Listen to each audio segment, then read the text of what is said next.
Bonjour à toutes et à tous, je suis ravi de vous retrouver sur le plateau du 11-sur-Mer ici à Deauville pour ces 31e rencontres de la marée et j'ai le plaisir de recevoir en plateau Anne-Jacques de Ninchin. Bonjour Anne-Jacques. Bonjour Thierry. Merci de vous être rendu disponible. Anne-Jacques, je rappelle pour nos téléspectateurs, vous êtes directeur général de Verlingue. Merci d'avoir accepté notre invitation. Anne-Jacques, vous avez pris finalement votre poste il y a moins d'un an. Comment s'est passée votre prise de fonction et puis finalement quelles sont vos différentes directives à la tête de Verlingue ? Je suis arrivé en mai dans une équipe formidable, avec des équipes formidables, et j'en suis très heureux.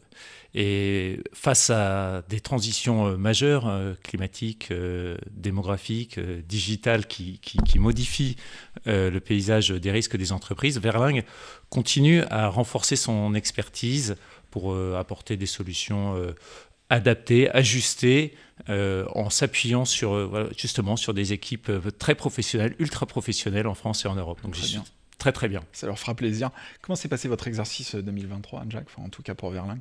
Alors ça s'est très très bien passé. Je ne peux pas vous donner de chiffres encore parce qu'on publiera nos chiffres en avril 2023, mais ce que je peux dire, c'est que 2023 a été une très bonne année. C'est-à-dire, en fait, on est pleinement en ligne avec les objectifs du plan 2024.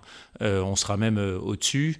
Donc ça, c'était une très bonne année. Bonne croissance organique et aussi des croissances externes, puisque nous ont rejoint deux sociétés, une acquisition en Italie avec Inser et aussi une acquisition au UK avec Brunson, un courtier spécialisé en employés benefits. Très bien. Est-ce qu'il y a des branches qui ont particulièrement marché, si on essaie de rentrer un peu dans le détail, ou d'autres qui sont un peu plus flat ? Alors, pour l'année commerciale qui va se traduire dans les chiffres 2024, donc on est au-dessus de nos objectifs. Très bonne performance en assurance de personnes et en assurance IRD. On continue notre croissance. On est toujours aussi fort en auto et on continue à progresser sur le haut de segment, là où on veut vraiment aller en P&C. Très bien. Un petit mot sur les renouvellements 2024 petit mot que je pose à tous les courtiers qui viennent me voir. Comment ça s'est passé ? Est-ce que vous considérez aussi qu'on est toujours en situation de hard market ? Est-ce que vous avez bouclé ça tardivement ? Faites-moi un point. Non, globalement, ça s'est bien passé. Les équipes sont capables de répondre à peu près à toutes les sollicitations. Ce qui fait que nos clients ont passé un bon Noël. Effectivement, le marché reste quand même difficile. Alors, je dirais que l'année 2023 a été moins difficile que l'année 2022 en termes de renouvellement. On voit des assureurs qui arrivent, les capacités, on retrouve quelques capacités en cyber.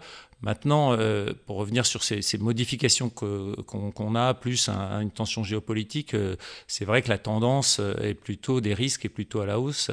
Et le cycle se traduit autour de la tendance avec des ajustements, parfois avec un peu de délai avec les assureurs. C'est pour ça que là, on voit un cycle qui nous a plutôt été favorable pour nos clients. Mais ce qu'on retient principalement, c'est que les entreprises qui réussissent à bien placer le risque, ce sont celles qui ont pris des mesures de prévention, de protection et qui ont bien intégré la notion de risque.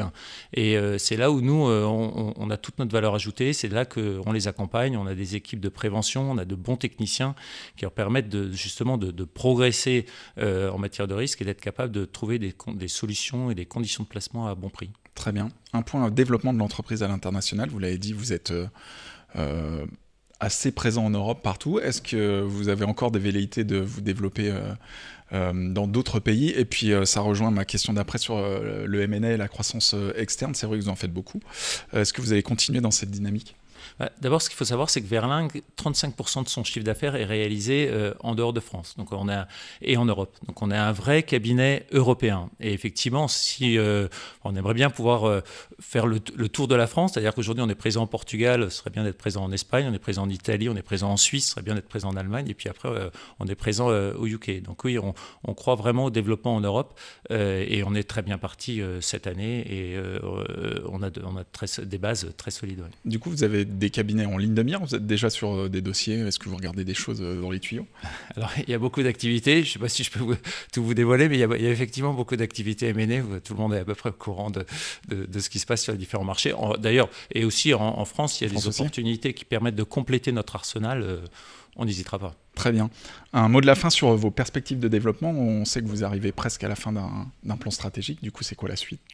Alors oui, on arrive à la fin de 24-28, j'ai beaucoup de pression on arrive à la fin de 20-24, j'ai beaucoup de pression puisque c'est un grand succès et donc l'idée c'est de continuer sur cette lancée.